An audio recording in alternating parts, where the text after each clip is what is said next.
హైదరాబాద్ పీర్జాదిగూడలోని శ్రీ సాయిబాబా ఆలయ 17వ వార్షికోత్సవం ఘనంగా నిర్వహించారు.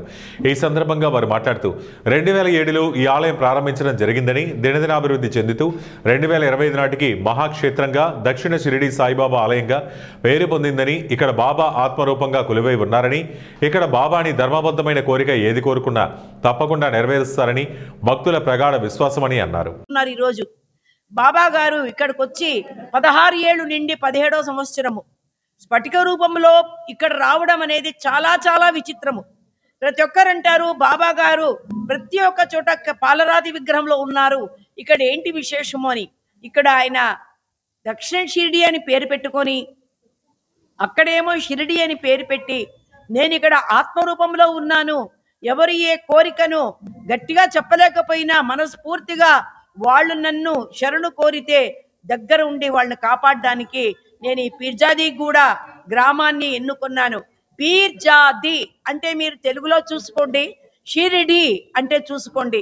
రెండిటి కూడా మీకు తెలుగు వచ్చిన వాళ్ళు ఉంటే దానికి సమ్మేళనం చేసుకుంటే రెండిట్లో కూడా ఏ ఏ అక్షరాలు ఉన్నాయో అది ఇక్కడ మీకు చక్కగా ప్రస్ఫుటీకరం అవుతుంది. మనం ఇక్కడ రావడం ఏంటంటే భగవంతుడిని సేవలో ఉండడానికి ఇక్కడ ప్రతి ఒక్కరు కూడా కంకణం కట్టుకొని ప్రేమతో అభిమానంతో చెయ్యాలి. ఈ 17వ సంవత్సరము ఇలా కాకుండా వచ్చే సంవత్సరం 18వ సంవత్సరము బాబాకు 8, 1 అంటే 9 చాలా ఇష్టము. అలాగే శ్రద్ధ సబూరి 2 అన్న కూడా చాలా ఇష్టము. అందుకని ఆయన ఎప్పుడు కూడా మనకు 2 రూపాయలు ఇవ్వండి నాకు దక్షిణగా చాలు అని అడుగుతుంటారు. మనం ఇక్కడ భగవంతుడి సేవ కోసము బాబా గారి భిక్షాశాల అనేసి చక్కగా ఎంతో మంది భక్తులు ముందుకు వచ్చి పగలు రాత్రి కష్టపడి, ముఖ్యంగానే ఇక్కడ చెప్పాల్సింది ఏమంటే ఈ యొక్క 4 స్లాబ్ వేస్తున్నప్పుడు 15 రోజులు కొల్తూరు కుమార్ గారు ఈ గుడి ప్రెసిడెంట్ గారు, ఆ తర్వాత మా గుడి చైర్మన్ శ్రీ దర్గా దయాకర్ రెడ్డి గారు ఎడతెరిపి లేకుండా నిద్ర కూడా పోకుండా ఆహారం కూడా ఇక్కడే తెచ్చుకొని తిని ప్రేమతో ధనముతో మనసుతో శారీరముతో ఇవన్నీ కూడా కలిసి ఉంటుంది.